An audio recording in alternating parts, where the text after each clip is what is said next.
আল্লাহ রাসূল সাল্লাল্লাহু আলাইহি ওয়াসাল্লাম কতই না সুসংবাদ দিয়েছেন।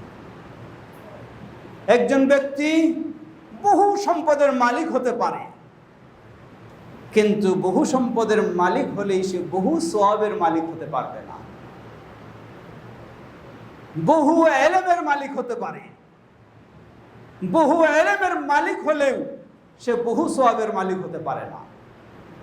বহু সওয়াবের মালিক হওয়ার জন্য ইসলামে একটি গুরুত্বপূর্ণ পথ হলো দাওয়া ইলাল্লাহ, আল্লাহর পথে, দ্বীনের পথে, তাওহীদের পথে, সুন্নাহর পথে দাওয়াত দেওয়া। কেমনে? উদাহরণস্বরূপ, আজকে আপনি একজন ব্যক্তি সালাত আদায় করেন, আল্লাহ রাব্বুল আলামিন যদি আপনাকে আরো 25 বছর বেঁচে থাকার সুযোগ দেন, তাহলে আপনি প্রতি বছরে, বেশি নয়, প্রতি বছরে যদি 4 জন নামাজি বানাতে